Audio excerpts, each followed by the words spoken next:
You have chosen to be born into the most challenging virtual reality in the universe. At this moment, your avatar body is developing. You may come and go at any time during this 9-month period as you adjust to the feeling of being in a physical form. You may ask questions from within your developing avatar, or you may come and go between here and the spirit world as you adjust to the density of the slow-moving material world known as Earth. You may also skip ahead and observe yourself playing in previous and upcoming games. However, once you are born and enter into the Earth playing field, you will gradually enter into what we refer to as the deep sleep, forgetting everything you now know. Your mission, which you have been preparing for in countless game lifetimes, is to find a way to access your true consciousness, your awakened self, while playing the Earth game. In your upcoming game, you have chosen a female avatar body. After you are born, you will not remember that your inner world programs your game experiences. For this reason, it is suggested that you practice moving your consciousness from the sensory outer world into your inner world of feeling and focus. You will be able to access transformative technologies, which will assist you in developing a higher level of intuition and emotional intelligence. Though you will not be conscious of these experiences after you are born, you will retain your cellular memory. You have chosen to play in the outer world of sensory experience.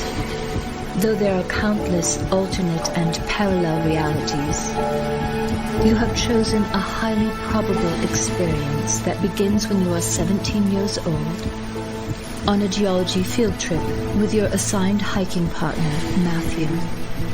Matthew is also a high school senior. He is tall and athletic with dark hair and grayish-blue eyes. He is handsome, popular, and comes from a very wealthy family.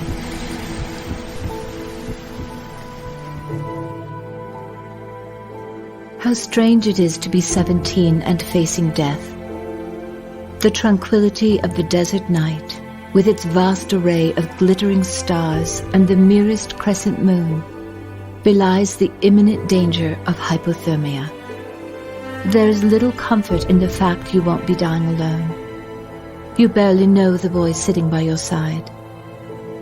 Matthew had been chosen as your hiking partner by your geology teacher, but you'd never spoken until today. It started as a weekend camping trip to Canyonlands National Park with 11 other high school seniors. You left Friday at noon, and after 3 hours on paved roads and another bumpy hour down a dirt path, your old yellow school bus rumbled into your campsite, spewing noxious black clouds of exhaust that quickly dissipated into the crystal-clear evening sky of southern Utah. By midday, the temperature is 70 degrees. The sky is clear, deep blue, and so incredibly immense.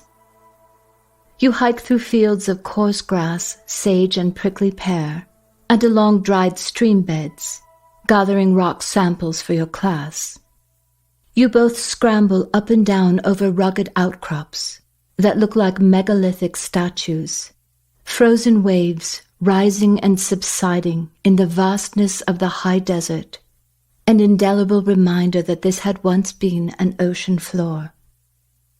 The trail weaves through the desert, disappearing into a jumble of cliffs and ravines, then reappearing in the massive presence of red sandstone walls, laddered with cool crevices and fissures. As you emerge from the dark interior of the canyon labyrinth and sit down just a few feet apart, Matthew takes off his sunglasses as he slumps down onto the warm red rock surface to rest. It's the first time you've seen him up close. Though it makes no sense at all, and you wouldn't admit it in a million years. When he looks at you, you feel as if you've known him forever. Matthew smiles, and not only do you suddenly realize you've been staring, you are instantly mesmerized by the fact that he has dimples, and, as if you have no will of your own, you stare a little bit longer. Blinking, you return his smile a bit awkwardly, draw in a deep breath, and look up at the sky. "It's so beautiful," you say, hoping Matthew will follow your skyward gaze, rather than watching your cheeks turn blazing red. "Yeah, I love it here," he says warmly. You pull your knees close to your chest. Ironically, your backpack has the initials YOLO, you only live once, displayed across the front. But something about the last few minutes is bringing that concept into question. What if people actually live more than once?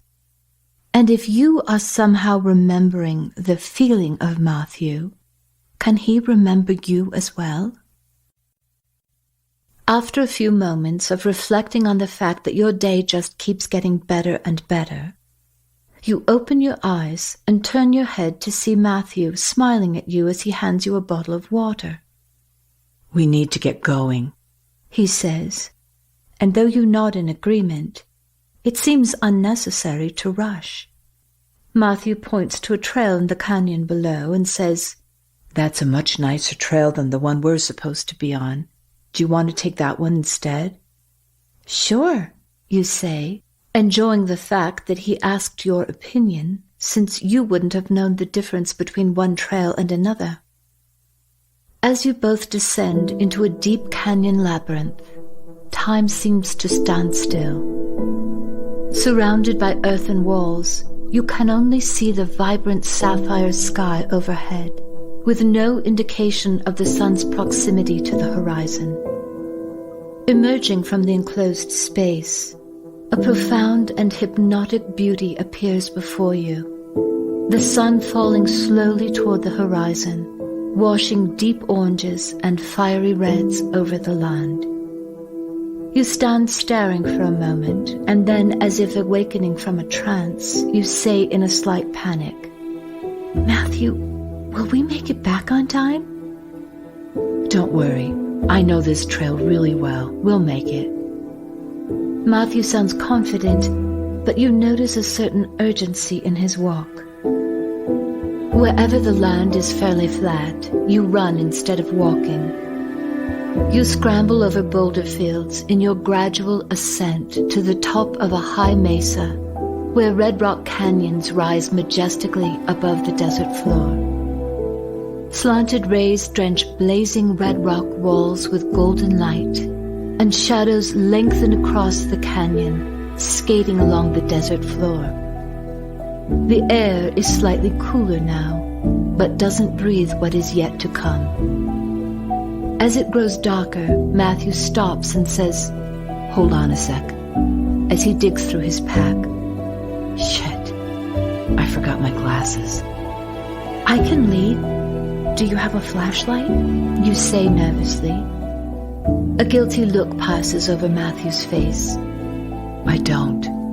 I was thinking this would just be a day hike. I didn't think to pack one." "It's okay. Let's just keep going." Until this point, you felt confident that Matthew would take care of everything, and if there was an emergency, he's a really fast runner and could have made it back to camp for help. But now it's up to you to get you both back safely. Anxiety blooming in your chest and flowing into every cell of your body, you take the lead, running from one rock cairn to the next. With iron legs you climb steep cliffs, the muscles in your thighs shaking with the effort. You try jogging through the fields, but can manage no more than a fast walk. The sky is now dark purple. The evening clouds are brushed over with shimmering gold, but there is just enough light to see the cairns up ahead. Despite exhaustion, you try to run as fast as you can from one cairn to the next. Then suddenly the horizon turns a soft sable, bringing to light 3 glittering stars and a new moon, dangling by an invisible thread at the edge of the horizon. In moments, the sky and land become one. It's too dark to safely go any further. Your heart is frantically rushing in your chest and roaring in your ears as a roiling, swirling feeling makes you too dizzy to walk. Sitting side by side, you and Matthew silently watch more and more stars float out of the velvety darkness. As the temperature quickly drops, you pull on your sweater. It's oversized, warm, and cozy, and though you know the warmth won't last for long, you immediately feel better. Digging through your pack, you hand Matthew half of your peanut butter and jelly sandwich. "Thanks, I'm starving," he whispers gratefully. Within minutes, the soft evening breeze is edged with a hard chill. "How cold do you think it's going to get tonight?" you say as you empty your backpack, then fumble with different ways to fold it. "It'll probably drop below freezing. Do you know what that means?" You know the answer, but you're desperately hoping Matthew has something in mind a little less dramatic than death by stupidity, the leading cause of death between the ages of 14 and 24, a statistic regularly quoted to you by your father. Of course, you ignored him as he was just being your dad, but now you're beginning to realize how easy it is to become a statistic. "We could die from hypothermia," says Matthew, his voice low and apologetic. You involuntarily gasp a stuttering breath as tears silently stream down your cheeks. "Don't you think they'll look for us?" Matthew moves closer and puts his arm around you. "I'm sure they will.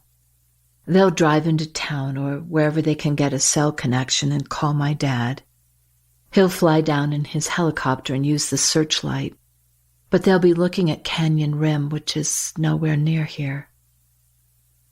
"Wow, your dad flies his own helicopter?" you ask lightly, hoping to change the topic.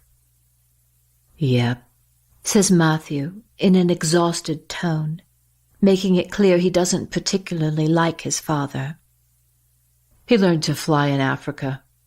I call him the Great White Hunter because he goes on safaris every year.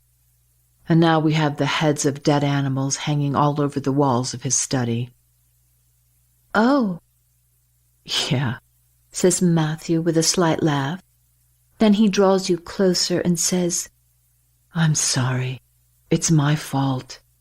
His voice guilt-ridden. "I never should have taken you off that trail." You know he must be as frightened as you, feeling worse even, because he feels responsible for you. "It's okay," you say, squeezing his hand. "It was my choice too." As the night grows colder, the stars appear razor-sharp. Your body, tingling and numb, begins shaking uncontrollably as the freezing air penetrates your bones, a fierce, constant pain drawing out the little warmth left in your body. And though Matthew moves to sit behind you, wrapping his arms tightly around you, you feel yourself sinking into the blackness of the night sky, drowning in stars as numerous and cold as falling snow, your body encased in ice, eyes wide open, staring. Nothing seems to exist but infinite galaxies of light and color blooming in your mind, pulling you forward with greater and greater intensity into an empty void of nothingness. Suddenly, enveloped in darkness and with all the air squeezed out of your lungs, you travel at lightning speed down a long tube composed of dense gray light. With a whipping jolt, you find yourself sitting in a dimly lit room on a cold linoleum floor, gasping for breath.